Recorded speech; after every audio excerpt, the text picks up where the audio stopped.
I've read about 100 books on finance and money, and today I want to share my top 5 recommendations for the books that are going to transform your money mindset. Grab your cup of tea and let's dive into it. If you follow this channel, you would know that I am a pretty avid reader, and I have other episodes on how I read multiple books a week. But all of this actually started with me deep diving into finance and money related books, because one of the tips that I like to give people who are looking to establish a regular reading habit, because I was one of those people that didn't actually do it, is to come up with a theme and to try and deep dive into that theme. Because what that allows you to do is that it allows you to get a range of different perspectives and start to form your own opinion as well. You start to see some consistent themes. And when it comes to money and finance related books, what I really loved were the standout books that were related to money mindset. Because when it comes to actually achieving your financial goals or your money orientated goals, this really begins with the mindset that you bring to that process. On this channel, I talk about all things business, marketing, branding, personal branding. And I realized that the conversation about money is a really important one as well. And that is because if you can't value your skills, your resources, or your assets, how do you expect other people to? That is why the conversation around money mindset is so important when it comes to your career development, your professional development, or your business. So let's dive into my recommendation number 1, and that is The Psychology of Money by Morgan Housel. This is a book that I read in more recent years, and I absolutely loved this book because it really dives into getting you to think about your behaviors when it comes to money from the perspective of your background and your experience. Because what the psychology of money describes is that the way that you behave when it comes to your money is related to your background and your experiences. And the way that you behave is going to be different to the way that someone else behaves because they have had a different experience or they have a different background. So if you've ever wondered why some people behave differently when it comes to money or their spending or their saving habits or the way that they purchase things or don't purchase things, then it really gives you that lens of thinking about the life experience that they are bringing to that behavior. What I really loved most about the book is this idea of real wealth. This is something that really stood out to me because in the book, Housel describes that real wealth isn't wealth that you can see. So for example, when you see people that are wearing the fanciest clothes, they live in the biggest house, they are driving the luxury cars, and they are spending money on all of those luxury items, remind yourself that they are status symbols and they're not actually real wealth.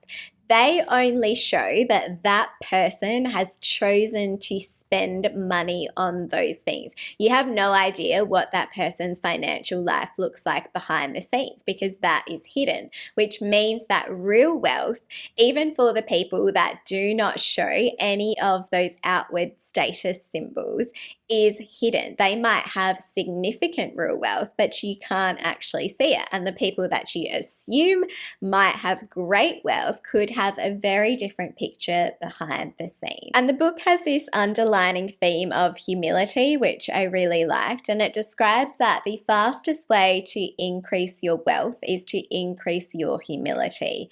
Because wealth is all of those things that you didn't purchase. It's all of those luxury watches, all of those upgrades, all of those fancy items that go into you being able to accumulate that wealth instead of buying those items. So I think the book just painted a really nice description of increasing your confidence when it comes to wealth versus money, and the idea of looking rich not actually being the same as being rich. Number 2 for my recommended money mindset book is Happy Money by Ken Honda, and he is described as Japan's Zen millionaire. He will have you looking at your money in a completely different way. I truly didn't come across another author or another book that described money in the way that he does, or the overarching theme that he brings to this book. He will have you thinking about if your money is smiling or crying, if it is happy money or if it is unhappy money.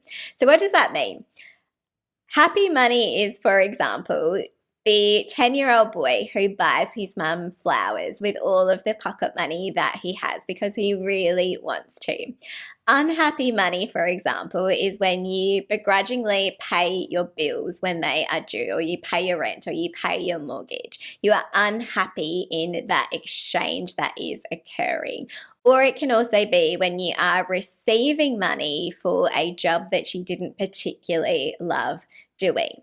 And what I love about this book is that it has this overarching theme that everything is energy. So the money that you give and receive is charged with a particular energy. So it gets you to think about how you are receiving your money. Are you doing work that you are actually passionate about, meaning that your money is charged with that particular energy? It also gets you to think about how you are giving your money. So are you giving it away with this happy energy as well, or are you doing it begrudgingly? And a concept that really stood out to me in the book as well is this idea of marrow up. And this is something that Honda got from a mentor and a successful business person who is describing a term that is a shortened version of a Japanese word that relates to a true or sincere heart. And he describes the importance in business of creating win-win situations. So as much as you want to win, you should also be always wanting that other person to win. So you're always trying to establish a win-win in any exchange that is occurring. And what Honda describes in the book is that because you are bringing this sincerity to your exchanges and the way that you are earning money is you then become more magnetic to other people. You become more passionate. And by doing that, you radiate this energy that other people are drawn towards and it resonates with them. And then that energy becomes contagious. Number 3 for my recommended money mindset book is Think and Grow Rich by Napoleon Hill. This is an absolute classic. It is over 100 years old now, I think, and it is still on so many recommended lists, and that is for a reason, because it thinks differently, and I mean that quite literally. It is the idea that any achievements or any riches that you earn begin with an idea. So you have to be so committed to a particular idea before that thing is actually able to manifest. And in the book, Hill talks about this commitment to this idea as a burning desire.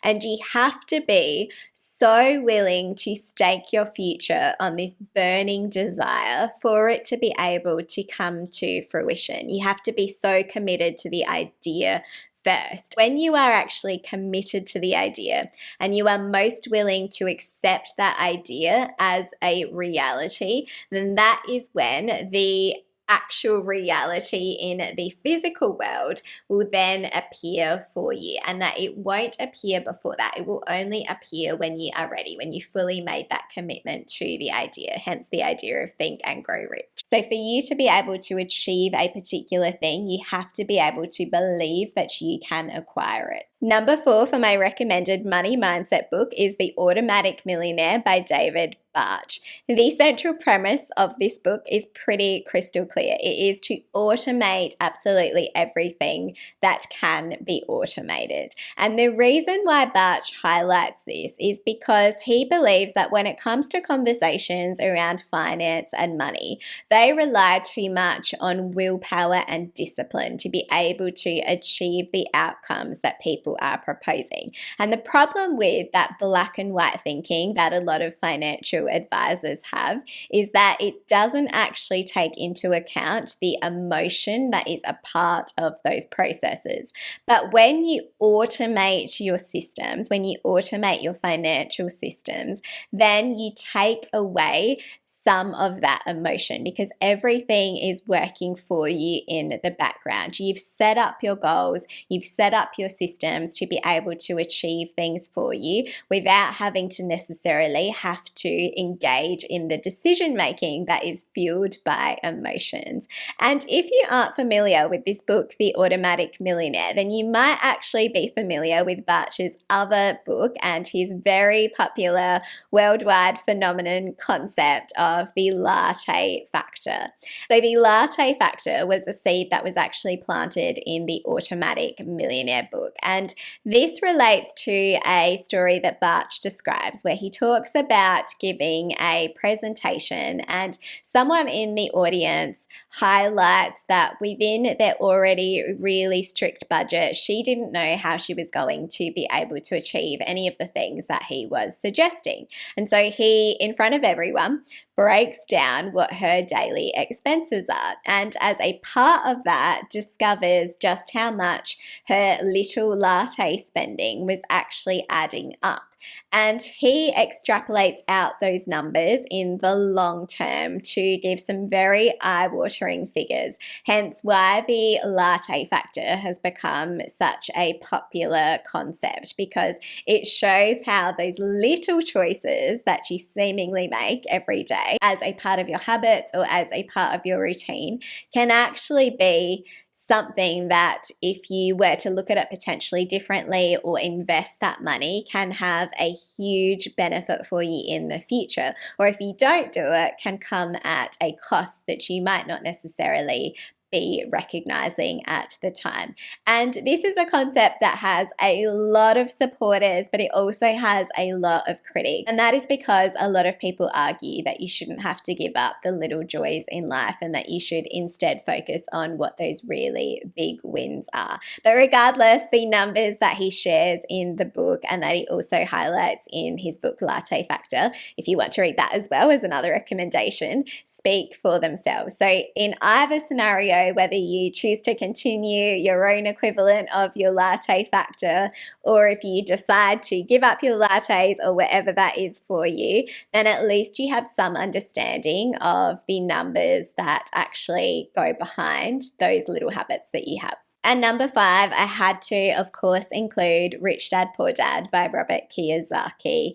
This has been probably one of the most popular, if not the most popular, finance book for many years, probably decades now, and that is with reason. And I think it just is such a good demonstration of storytelling as well, because it teaches what could be potentially complex concepts in a really clear storytelling format by contrasting the two characters of Rich Dad and Poor Dad and showing how they achieve different outcomes towards the later years of their life. And one of the key themes in the book is to not work for money, but have your money work for you. So how are you always putting your dollars to work so that they are adding to your wealth? But the overarching theme, I find anyway, in the book is actually about financial literacy. It is about financial education. So it is not necessarily so much financial advice.